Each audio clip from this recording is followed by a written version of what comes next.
You're listening to DraftKings Network.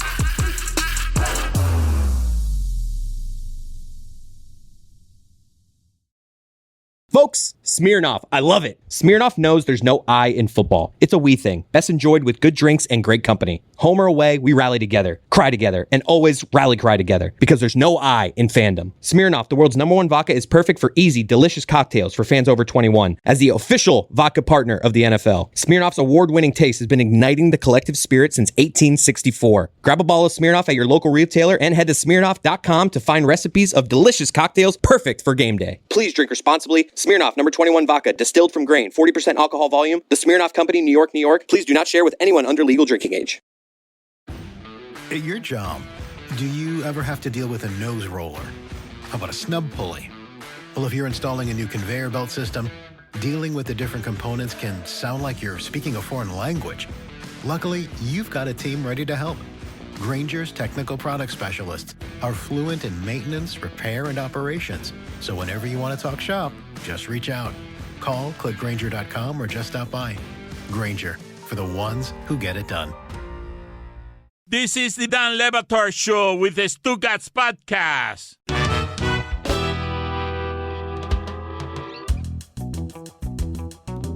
Today's episode is sponsored by DraftKings. Stay tuned because you'll hear more about DraftKings and all it has to offer throughout the show. DraftKings, the crown is yours.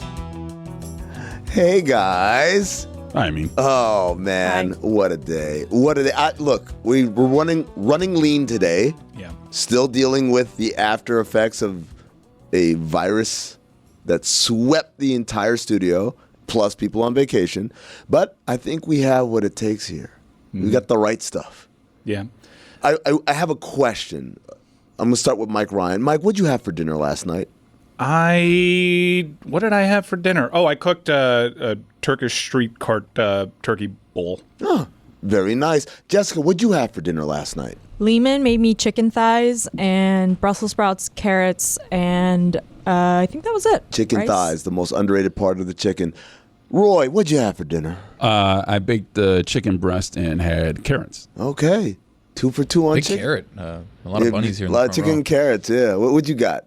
I had spaghetti and meat sauce. Okay. You know what Noah Lyles had? He had the Bronzino! Oh, yeah. Nice and grilled, ladies and gentlemen, with a little squirt of lemon on it. All right, I have questions because I think it was weird because normally... What, that setup? Well, that was also odd. No, and he didn't tell us what he had for dinner. Oh, yeah. no, oddball, by the way. But so a lot of people enjoyed Noah Lyles' failure. I understand why, but that usually goes against the Olympic spirit. But I've seen an extra dash of spice from people that come from basketball. Oh, really? Why? I hadn't noticed that at all. You know what I did notice? So if you don't know, Noah Lyles, who won the gold in 100 meters, which isn't his strong suit. No. We've been talking about this whole time. But it does give him the distinction of fastest man in the world. Absolutely. Now, the interesting thing is, even if you didn't know that 200-meter is his main event, right? That's his wife. The other event is his mistress. If you watch the 100-meter, that was his quote, Jessica. We didn't just come up with that. Oh, thank God. I was going to say, how did you come up with that? Yeah. I didn't. Now? Siciliano did yesterday. No, Siciliano didn't. That's what Noah Lyles said. Noah Lyles did. Noah Lyles did a lot of talking. Yep. And before the race, he did a that. lot of meme posting. And this was, as Siciliano again pointed out yesterday, for all the Wheaties boxes, this was where he can become Carl Lewis. Especially if he backs up all that talk, he becomes one of the all-time greats. Yes, he does. And so if you watched the 100-meter, you can tell because he is a notorious slow starter, and then as the race goes, he picks up speed, and he closed out in the 100-meter. In the 200-meter heats, he lost in the semifinals, I believe, but it doesn't matter. You got to be top two in order. But he doesn't usually lose heats. Yes. And his face kind of said something that his mouth and fingers weren't. So, but he runs the race, he comes in third, and then afterwards, we learn that he tested positive for the COVID-19 virus. And everyone's like, oh my gosh, he must have been so exhausted and everything. And they had to come out and bring out the wheelchair. Do we have a picture of the wheel? There he is. Oh my gosh, the poor guy. How did he even run the race? If you just watched the race, you would say, yeah, clearly there was something wrong with him. But here's the problem. This was him moments before the race, doing his signature, I'm the most energetic man in the world routine. Look at him, folks. He's jumping, he's prancing, he's dancing, arms out. He's basking in the energy of the thousands of people in the Stade de France. Jennifer Love Hewitt, what are you waiting for? Spin. Yeah. I just want to point out that Noah Lyles is asthmatic. So Yes.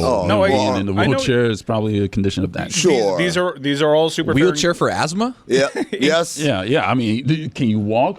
Tony, I'm mildly asthmatic. run? I am mildly asthmatic. I can tell you right now, nothing triggers an asthma attack like getting my ass beat. I swear to God. All of us, like if I lose at something, I can't breathe at all. Mildly. Man, I'm telling you, that whole video of me with the jump shot, I had to hospitalize you. You were in a wheelchair. You dick. Why didn't you tell us? We would have completely dropped that whole bit, by the way, if you had just told us this was during an asthma attack. It hit immediately after the ball released. It was amazing. Right after it. American Ninja Warrior, the same thing happened there? Ninja Warrior, when I took that first step, all of a sudden the asthma started to creep up on me. I mean, athletes know their body pretty well. And he was gassing himself up, not just right before the race, but sending out memes before the race. He oozes confidence. And he's certainly not oozing confidence at the end of that race. If he felt at all impacted by COVID-19 physically, don't you think he would have hedged a little bit? He didn't cut any of that stuff back. Maybe he didn't know exactly until he got into it. I think it's a very fair thing. We're still learning so much about this virus. I do find it funny that we've gone from canceling the Olympics and shifting it a year to like, okay, yeah, you go ahead and race with it, track and field athlete. And then he did an interview post race, and he had a mask on and on NBC with the mic, and I said, you got to trash that mic immediately, right? Given what we know about the river, I don't think the safety of the athletes, the health and safety of the athletes is really as paramount as it used to be. I was actually surprised to learn that there weren't any COVID protocols at this Olympics. I kind of assumed that if you tested positive, you wouldn't be allowed to participate, but apparently it's left up to the team if you can participate or not. So I think the obvious concern is, did he get anyone else sick? Because if he wants to compete, I think any one of us would try to if we were in that position. Mm-hmm. And these are all athletes that have had parts of their careers significantly impacted by COVID. Yeah. Not just if they were in the Tokyo Olympics, but they've had to, deal with all of these travel restrictions and getting sick and recovering and all of these things that we've all had to deal with too. So worst timeline to be a professional athlete, especially in those non-revenue sports. It's a terrible time for them. And some athletes miss the Olympics altogether because the peak of their athleticism was 2020 and you shift to 2021 and there goes my shot. Now, Jessica, you asked if he got anybody else sick, and there was actually an outbreak of people who were just sick to their stomach. And that's everybody who hates on USA Basketball, you MFers. Double middle fingers. I'm not going to do it because we're live on air right now, but double middle fingers to all of you because, guys, we got the game. First of all, I know Noah Lyles was sick watching that. Oh, yeah. It's so weird. Oh, my God. Hold on. Wait, can we just unpack this mindset? Because I think there's a lot of fans that are Noah Lyles haters because they're NBA supporters. Goddamn if you're an right. NBA supporter, you're either a Jokovic defender or you're a Novak? Whatever Jokic. his name is. The Joker. The Joker. They're both jokers, though. Which one? I knew I was going to that up. You had your bets. Or you're an American NBA fan Soft J. rooting for Team USA. But I feel like there's all these sort of branches coming off of this tree right now. I'm very confused what the mindset is. It's like Game of Thrones.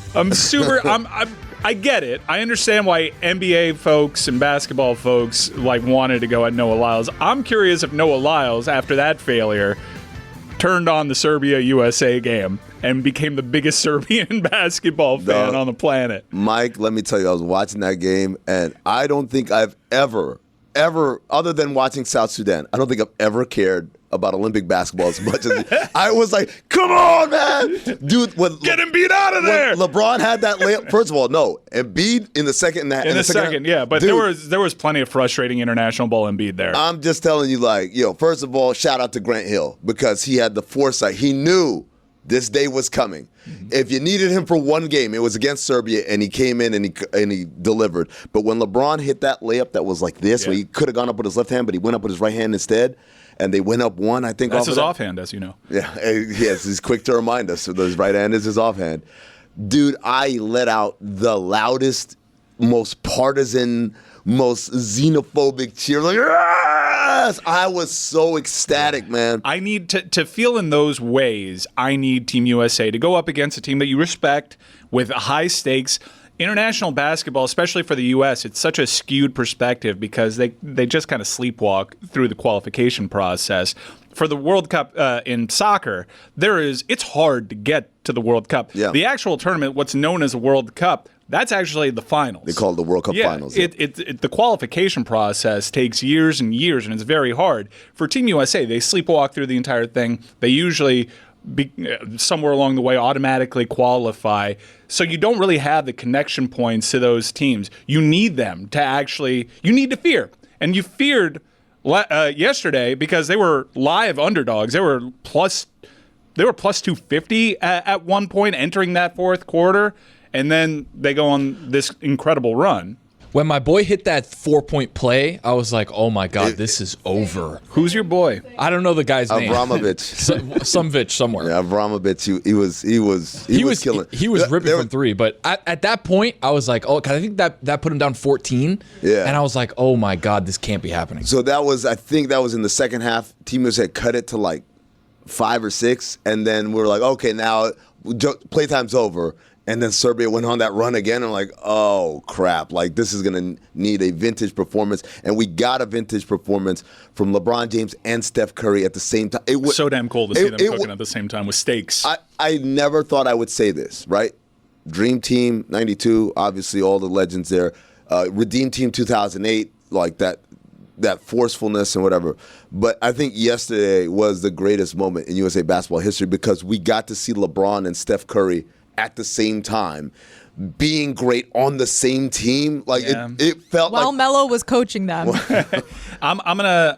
I think I'm still going to go with Redeem Team because that Spanish team was really special. That's not to say the Serbian team isn't special in its own right. They probably have the best basketball player on the planet in their own right. The international basketball, because of stuff like the Dream Team, has totally changed. But that Redeem Team narrative was legitimate, and Spain was almost every bit as good as that team. And it took Dwayne Wade coming off the bench. You had Kobe. And time has been kind to that Redeem Team. Melo, LeBron, peak of the powers LeBron, even though yesterday it kind of seemed like it was peak of the powers LeBron. Triple-double. First triple-double in Olympic history. But we got to see KD, Steph, LeBron all cooking at the same time. And it was genuinely special. It's really cool to watch LeBron kick out to Steph Curry and Steph Curry realize I'm rarely this open and I'm just going to absolutely cook this guy. What was he, 9 of 14 from 3? 9 of 14 from 3, 36 points on 12 of 19 shooting overall. And he could have had more. Steve Kerr pulled him out. Mm-hmm. The record, I think, for Team USA is 37, is Melo. He could have had more. But, I mean, it was I can't describe. And it's the combination of, wow, what a great game. Obviously, Jokic, as you said, is the best player in the world, but they had to, because in a 40-minute game, we talked about this yesterday. It's like having depth only means so much. Yep. Like if you got a guy who can play 38 out of 40 minutes, like what are you going to do? Having said that, with the Noah Lyles thing hanging over, it made it so much more like the stakes. That's why I say it's the best ever because of Noah Lyles. Because the stakes have never been higher. Like they could, if they lost that game, dude. I think the stakes were higher against Spain because no way. Redemption was the arc. Summer's the best time to run the way you want. Dial it up with new challenges and programs and bring your workouts with you to make the most of outside sunny days. There's no better way to do that than with Peloton. With Peloton, take advantage of how beautiful it is outside right now. You can go on an outdoor run or even a walk if you're not feeling like running, all while working on your tan. Summer's the best time to push your pace. Move how you want, enhance your fitness journey, and feel like your most empowered self. Whether you're prepping for a marathon or improving your pace, whatever road lies ahead, your training starts here with Peloton Tread or Tread Plus. Peloton's programs and instructors take you to new heights. Tap into their expertly programmed workouts and real-time metrics like pace targets that can take your fitness journey to new heights. From their strength classes designed for runners on the Peloton Tread or Tread Plus to guided outdoor runs on the Peloton app, Peloton's classes challenge you to be your best. Call yourself a runner with Peloton at onepeloton.com/running. Dan Le Batard. Offhanded to me and Chris before we started playing, he's like, seems like that Tony guy gets triggered pretty easily. And I laughed the hardest out loud I've ever laughed in my life. Stugotz. He's triggered pretty easily. That guy. That's so ridiculous. Triggered. It's the most incredible thing. No, it's crazy. It's crazy. People, Dan, you know what I've realized? People love putting their athletic insecurities on me. Don't project that shit on me. You suck. Not my problem. Wow. Chris Cody leaves a game early. Oh, let's support Chris Cody. Whatever the Billy does, let's support that. Mike Ryan, let's go to Buffalo. Oh, let's go to Buffalo. Like, give me a break. Tony, you totally proved that you weren't at all unhinged. Thank you. Thank you. This is the Dan Le Batard Show with the Stugotz.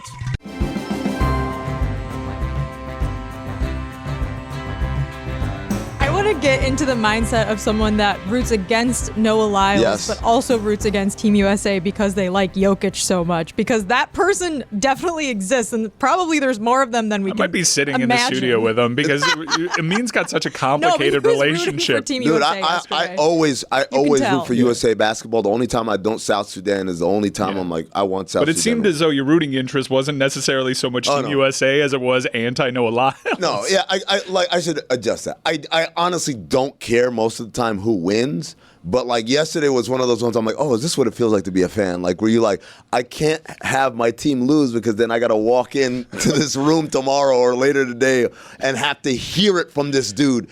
And so like the combination of him losing and then winning. There isn't a Serbian Bill Simmons. I think you would have been fine. There is so what Jessica's referring to, and we got the tweets from Kevin Durant responding. Who was cooking all night and all morning in Paris. Good for him, man. Excellent job by Kevin Durant here. You got someone saying, cheering against Team USA? You mean like all those Americans who are making fun of Noah Lyles not winning gold in his latest race? Good old double standards. And my man KD said to all you Nuggets fans, nobody gives a who y'all lames believe is the best player in the league. Players got major respect for the Joker. We don't worship him like y'all do, but most are in all of his brilliance. Trolling you cornballs for rooting against us is part of the game.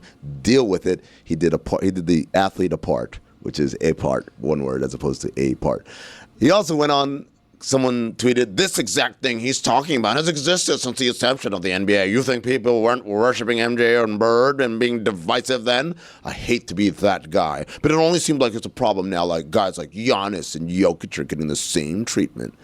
And KD responds, that's what y'all do, y'all clowns. Use players to push these corny agendas y'all got. This is a brotherhood, fam. You not a part of. Again, there's the athlete apart. It's a problem now because social media got you clowns walking around with your chest out like you mean something. You don't. Your takes don't matter. He told you, Wes. That's another one. It's an odd way to prove to somebody their take doesn't matter. Your takes don't matter in all caps. Yep. Yeah, he gives off a lot of I don't care. Here's the last one. You read the actions, and he very clearly cares, and that's fine. That's his fuel. And I'm not going to talk anymore because he'll hop in my mention. Does he still follow you? Yeah, he does. Learned a lot about U.S. sports culture today. A lot of flexing for only just beating a nation of 6.6 million in a sport they invented. Acting like Jokic fans are committing treason. We here would never do this to a small Pacifica nation in rugby league. We blah, blah, blah. Nobody cares, Josh Barnett, wherever the hell you're from. Katie says, let's talk about the fan culture that's been created recently. A lot of huge egos who believe they are the reason for the advancement of a sport. A lot of idol worship, a lot of hate and division based off wins and losses, a lot of disrespect of the work being put in by these incredible athletes, mostly by people who don't know what it takes to be good at anything. Is that the athlete a lot? Besides talking. Oh, is it? It was the first one. Yeah. Go do something and get out the way. Too long, didn't read. No. That's a paragraph. This is a nuanced quote tweet. Always. It's just the bulk of it. It always gets skimmed. You think KD paid for the blue check? No. No? I don't think so, because LeBron didn't pay for the blue check. No? He made a point to not, and then he just got one. This all started with an account that tweeted, Serbia just took the most talented team in the history of the planet to the wire with a medal on the line. Team USA was a 16-point favorite. The whole country should be proud, with a picture of Jokic. And then Kevin Durant replied, where are you from? And that was at like 5 a.m. local time in France. Oh, wow. But like that's a good point. I mean, I mess with it. Like he credit to him. Sometimes he does a lot of hopping in DMs too, from what I've heard. Because I've had friends that they put tweets out there and he won't put it out for public consumption. And he'll go at folks. You're sitting next to someone who's been a victim of the KD DM. He goes at it for hours. Attack? I mean, I had an asthma attack immediately after. In a wheelchair. Whatever fuels him, man. It's a joy to watch him play. It's a joy to watch this team. I don't think it's the most talented one, though.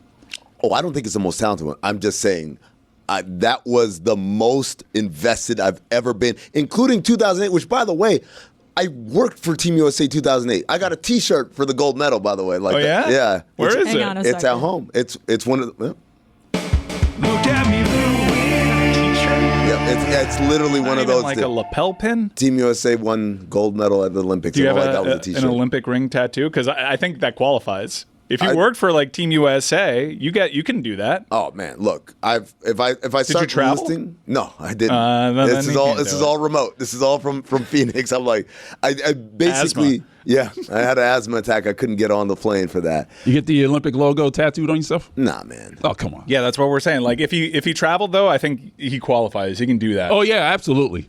I didn't travel, so I did it all from the safety of my home or my office, I should say. Steve Kerr should get it. Steve Kerr should get it. It is a pretty buttoned up operation.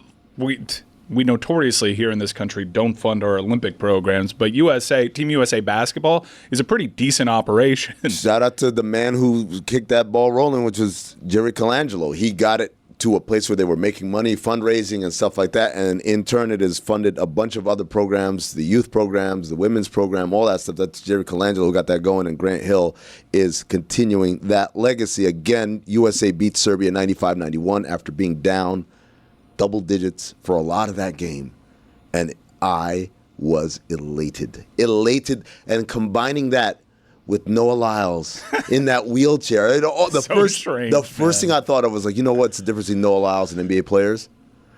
Our guys in wheelchairs walk away with the gold. Or with poop in their pants. And a gold, though. And a gold ball. I find the Noah Lyles hate a bit strange because he did win the 100 meter. Doesn't matter. Jess, I'm putting blinders on right now. If anyone can get down with the idea of an athlete really emphasizing an injury or a health scare because they lost, it's the NBA. It's NBA players. What are you talking about? Oh, come on. What am I talking about? What are you talking about? Yeah. I also think Noah Lyles is so great for the Olympics and for track and field. There was a press conference, I think we have video of it, of Tebogo, who won the 200 meter. Mm-hmm. He's from Botswana, and he was asked, do you think you could be the face of athletics? And his answer was so funny. I hope we have this video. We have the video. We can play it. I think we do have the video. By the way, I love the idea that his name is Tebogo, because it reminds me of Trinidad and Tobago. We apparently don't have the video, but I would love to hear the perspective of someone that is in their starting gate as Noah Lyles is doing the Jennifer Love Hewitt I'd be like, please stop. What is this? I'd be so insulted by that display, and I know he does it all the time, but he's got to be met with so many eye rolls from the other athletes. Mike, congratulations, you're a nose hair faster than me. What is this? Mike, what would you do if you were running the 200? I would fake an asthma attack, probably. No, if you saw him coming out and you did that. I'd be pissed. Let's say, if I were an athlete of comparable speed, I'd like to say, I'm going to, get out of this starting block so well, because I think I do kind of, the athlete that I am with a Louisiana-shaped bruise on my hip because I missed a beer league soccer ball and crashed into the pole. I do kind of take Alpha Brain that day? I did. I got my hands to it, but then it ricocheted off, and then I ran into the pole. It's actually pretty nasty. I'll show you during the break. But there are times, you get in heated arguments. Some guy talks shit to you, and I do kind of feel like I lock in a little bit more. That's the kind of gamer I am, If I had seen him come out and do all that stuff, I would say, Noah, no, your asthma. The COVID, it might have drained you. You hater. Shut up. Shut up. You want a gold. It's weird, no, though. Doesn't matter. You Team can't. USA, does not matter. He hates USA soccer. You know what? Where are you with that now? And they didn't win. Well, now I don't know if you guys talked about this, but there was a rumor that Thierry Henry might be the next manager. Yeah, I'm not crazy about that. I'm gonna tell you right now, if you want to get me back. Why? Because, man, I like Thierry Henry just as much as the next guy. I think he's a great personality. I think he was a wonderful player. Got away with a handball, knocked out Ireland from World Cup qualification. I am part Irish, so I resent him for that. But who is the Emma Hayes of men's soccer? Because that's what the men's team needs. Yeah, they do. And there's rumors that they're talking to Pochettino right now to take over the men. Let's not even get to my Poch takes because he was a Chelsea manager and I got plenty of them. He's a career loser. And he's a career loser, dude. We'll get to he those found a next way. week. He found a way to not really rack up trophies with PSG.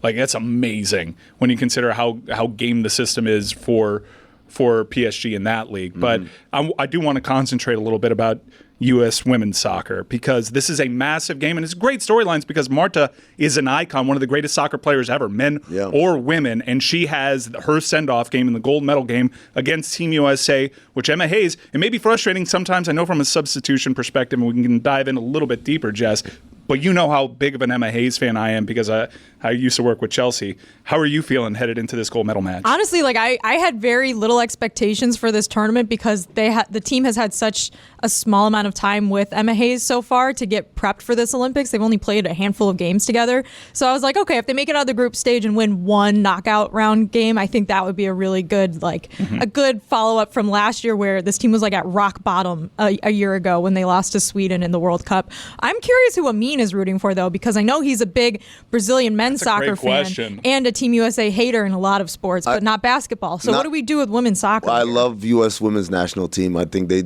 deserve a lot more resources given that they are successful and they are popular, unlike the guys on the other side of the aisle. But this is a tough one for me because I typically root for U.S. women's national team, but Brazil is Brazil, man. And are you a big Marta guy? I am. Oh, come on, man. That's a legend. Yeah, she's amazing. You know, this is her, if they lose this one, I think that everyone that is a fan of the game can acknowledge this is a really cool way for Marta to go out. I'm definitely rooting for USA here. I'm also a big fan of them, but that would be one small thing that would make it the loss not sting as hard. Plus, you get a silver medal out of it. There's a joy in winning a silver. And silver is better than bronze. A lot has changed over the years, audience. As you've been so kind in pointing out, my shirt size has changed over the years. Look, I started this show as a 19-year-old boy, and now I'm a 38-year-old dad. But along the way, one staple of my life has been Miller Lite, and those of you that have been listening to us know this. I've been a Miller Lite guy since day one. I've been pretty honest about that. So let's get down to the nitty-gritty. What is the best thing about the original light beer Miller Lite? It sparked this debate way back in 1975, and we still haven't settled it. For me, it's the undebatable quality. It's great taste, and it's less filling. Whether you're out with your friends, at a game, at a bar, in the shower, Miller Lite delivers Miller time every time. You don't have to choose what's best about Miller Lite. It has great taste and is less filling. Tastes like Miller time. To get Miller Lite delivered right to your door, visit MillerLite.com/Dan, or you can find it pretty much anywhere that sells beer. Celebrate responsibly. Miller Brewing Company, Milwaukee, Wisconsin. 96 calories per 12 ounces. Fewer calories and carbs than premium regular beer. Dan Le Batard. Now, I've taken the West Side Highway many, many times. I enjoy it. It's very scenic. It gets me to where I want to go. Stugotz. But you mean to tell me that the FDR Drive isn't a better freeway to take? We're getting from the top of Manhattan to the bottom of Manhattan. Man, you got to be, I'm appalled. I'm absolutely disgusted by the way you want to take these surface streets. This is the Dan Le Batard Show with the Stugotz.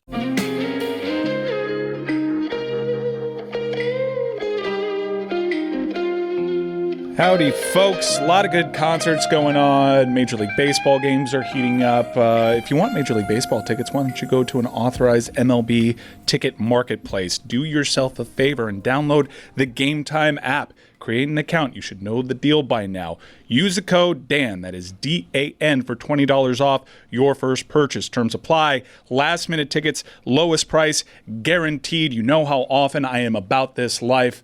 I looked over all the Stanley Cup purchases that I made. I'm just chalking that up to a once-in-a-lifetime roll of the dice, but thank you, Game Time, for saving me money there. Low price guarantee, Game Time app. Once again, that is promo code DAN, Dan. So we found the quote from Mr. Tebogo, who won the gold medal in the 200-meter race. This is what he had to say. Let's roll it if we could.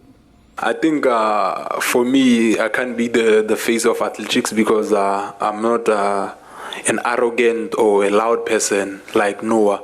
So I believe Noah is the face of athletics. Is that a Team USA teammate of Noah's right there next to him? Look at the face. Kenny Bednarik. I want to play that one more time because the quote itself is good for the audio audience, but for video, let's focus on Kenny Bednarik's face here. Teammate / opponent, because they do race against each other, but they're also on Team USA together and do relays together. Yep. I think for me, I can't be the face of athletics because I'm not an arrogant or a loud person like Noah. So I believe Noah is the face of athletics. That's a cosign. Yeah, absolutely. That's a cosign. Absolutely. One of my favorite stories is if you watch like Kobe getting punched by Chris Childs. Oh, like in the throat. Yeah, in the throat. Right. If you watch that video, go back and watch Shaq. And it's like Shaq is. There's so many fights I've seen where Shaq just comes in and starts shoving people, and when Chris Childs two-piece him, Shaq is just like chilling back there. And I was like, that speaks volumes. It's the same thing with Caitlin Clark earlier this year when she got roughed up by Kennedy Carter. It's not that she got roughed up or whatever. It's like nobody on her team like even reacted or flinched. I said, that speaks volumes, man. And so right there, my man like not being offended in any way. And finding the humor in it. Oh my God. And it's like the classiest put down ever, right? He's like, he literally asked, you want to be the face of athletics? I can't be because I'm not a jackass. Like, no, that's why he's the face of athletics. It was so matter of fact. And yeah, Bednarik has made comments about Noah Lyles in the past too. And like just Noah Lyles obviously is known for his antics as well as for being incredibly speedy and fast. And I also heard yesterday he will not be competing in the 4x100 relay because of COVID. I think he kind of announced it, but made it not definitive in his announcement. But it seems like that probably wouldn't be a good idea. So TBD if they're able to break that 4x1 curse, because the men's 4x1 relay team hasn't been doing well lately. I kind of feel for Noah Lyles as someone that I don't follow track and field outside of these major events, and I know the characters there, but he is the world's fastest man and somewhat a punchline at the exact same time. And I don't understand how you manage that. You're the world's fastest man and everyone's having a go at you for not being fast. By his own doing, though. Yeah. Like, everybody's taking we're all a hack looking out for of who did. Exactly. Who did this? I think he has a lot of costume. fans, too. I don't think everyone hates him. I think he's got a lot of fans, and I think people do find his whole thing, pretty funny and entertaining. And, look, we're talking about men's track for, an entire 30-minute segment today, and I think it's because he's such a huge personality, like the guy who beat him in the 200 said. But, Jess, I want to say, if you think about Usain Bolt, who's always going to be the standard. Yeah. We talked about him for damn near entire shows. We still talk, because there's a way to do it that's fun and not aggravating. Yeah, and it's not like he lacked for confidence either. Yeah, he was also, though, one of the great, no one will ever do what he did. So kind of sets himself apart from just one win in the Olympics, which is what Noah Lyles has. Beyond the performance, though, as a character, he there's a positivity that Usain Bolt got out. You guys were losing to Usain Bolt and be like, oh, he's they liked him too. No, I agree with you. I think, though, I'm just saying, I don't think it's a universal, we all hate this guy. I do see that he has a lot of fans. Yeah, but people that follow the NBA certainly feel some kind of way about him.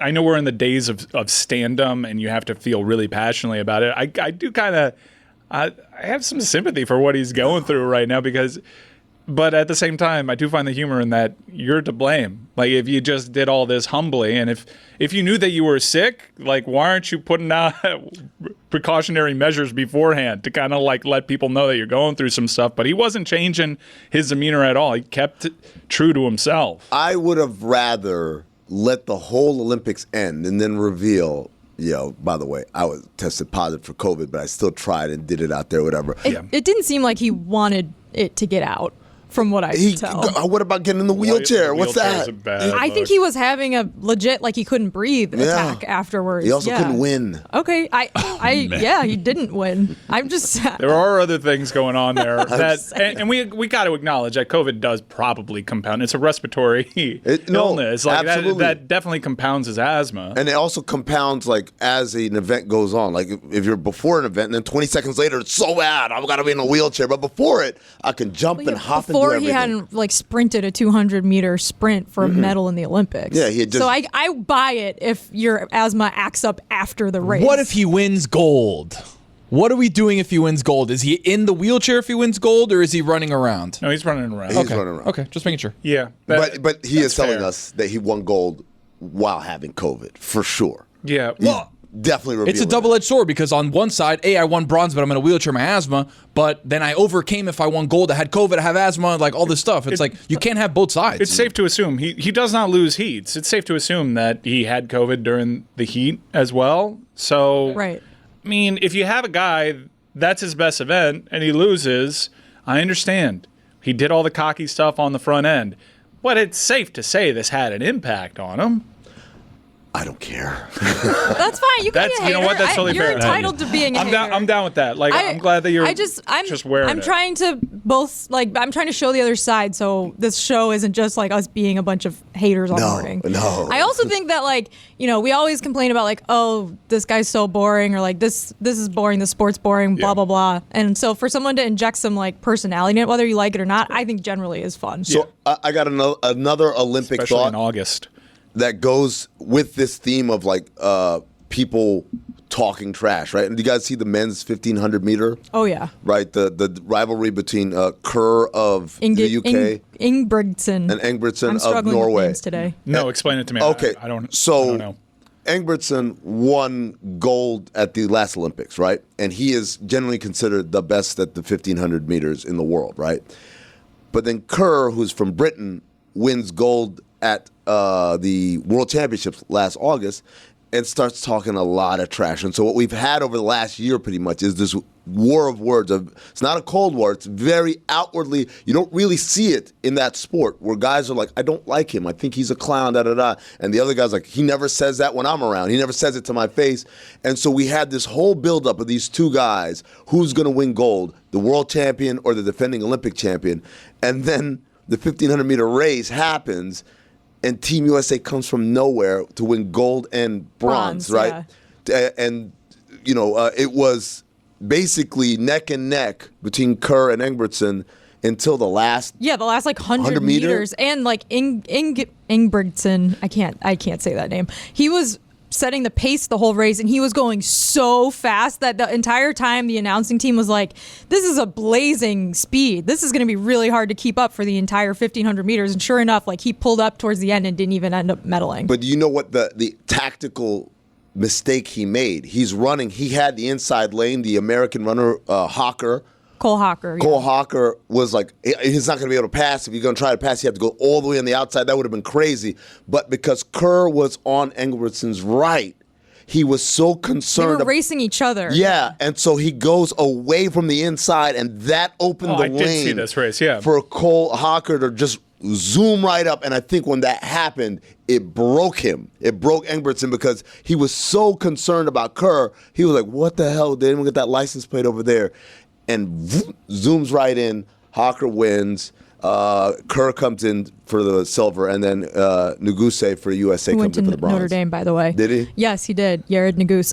There was a lot. Team USA has been killing it in track and field this Olympics, which is why I feel like I've been so locked in. Yesterday, Tara Davis-Woodhull won the long jump, which was just crazy. She jumped over 7 meters, and her husband is a Paralympian. So their celebration afterwards was it was a real tearjerker in my household.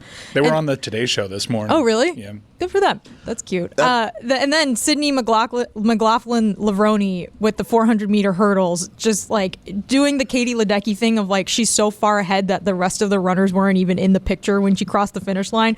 Winning her second gold medal was crazy. And then Grant Holloway, who's the 110-meter hurdler for the U.S., he won gold too.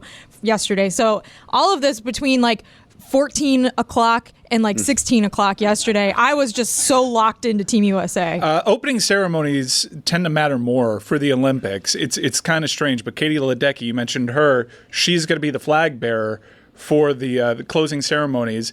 While it's an honor, the opening ceremonies is the assignment that you want, because a lot, like Coco was a flag bearer in the opening ceremonies. Coco is already back, like working on her career. She's not going to hang around for the closing ceremonies. Why is that? We got Tom Cruise for this thing. No one really ever talks about the closing ceremonies. I mean, I'm sure it probably costs a lot of money to stick around, like past when you're, not that it matters for someone like Coco, who probably has a lot of money from playing tennis professionally for 4 years already, but it probably is like you got to get back at some point and train. If Katie Ledecky maybe doesn't need to get back right away for any sort of, she doesn't have the U.S. Open coming up in a week. So yeah, exactly. I think that's the big thing is, do you have competition that's happening? If you have competition that's happening, you can't waste time hanging out. But for a lot of these, as you've mentioned, Jess, like a lot of these athletes are people who have day jobs, right? Like these are regular people who happen to be amazing at something. And so for them, I'm going to continue this paid vacation in France and hang out in the Olympic Village and eat the chocolate muffins that everyone's raving about. Apparently the chocolate muffins in the Olympic Village look incredible. Are insane. Not croissants? But there's muffins. No, muffins. Wow. But there's also worms in the food too. Allegedly. The Olympic organizers are like, no, there's not. What are you talking about? There's no worms here. Look at how great we've been treating everybody. Yeah. Forcing them in the E. coli river. RFK Jr. is nowhere near the Olympic Village. This has been a bad Olympics for Paris, right? Yeah. Just not a good look for them. So I look forward to everybody in 4 years discovering that LA has no public transportation and LAX is the second worst airport in the entire world. Summer's the best time to run the way you want. Dial it up with new challenges and programs and bring your workouts with you to make the most of outside sunny days. There's no better way to do that than with Peloton. With Peloton, take advantage of how beautiful it is outside right now. You can go on an outdoor run or even a walk if you're not feeling like running, all while working on your tan. Summer's the best time to push your pace. Move how you want, enhance your fitness journey, and feel like your most empowered self. Whether you're prepping for a marathon or improving your pace, whatever road lies ahead, your training starts here with Peloton Tread or Tread Plus. Peloton's programs and instructors take you to new heights. Tap into their expertly programmed workouts and real-time metrics like pace targets that can take your fitness journey to new heights. From their strength classes designed for runners on the Peloton Tread or Tread Plus to guided outdoor runs on the Peloton app, Peloton's classes challenge you to be your best. Call yourself a runner with Peloton at onepeloton.com/running. A lot has changed over the years, audience, as you've been so kind in pointing out. My shirt size has changed over the years. Look, I started this show as a 19-year-old boy, and now I'm a 38-year-old dad. But along the way, one staple of my life has been Miller Lite, and those of you that have been listening to us know this. I've been a Miller Lite guy since day one. I've been pretty honest about that. So let's get down to the nitty-gritty. What is the best thing about the original light beer Miller Lite? It sparked this debate way back in 1975, and we still haven't settled it. For me, it's the undebatable quality. It's great taste, and it's less filling. Whether you're out with your friends, at a game, at a bar, in the shower, Miller Lite delivers Miller time every time. You don't have to choose what's best about Miller Lite. It has great taste and is less filling. Tastes like Miller time. To get Miller Lite delivered right to your door, visit MillerLite.com/Dan, or you can find it pretty much anywhere that sells beer. Celebrate responsibly. Miller Brewing Company, Milwaukee, Wisconsin. 96 calories per 12 ounces, fewer calories and carbs than premium regular beer.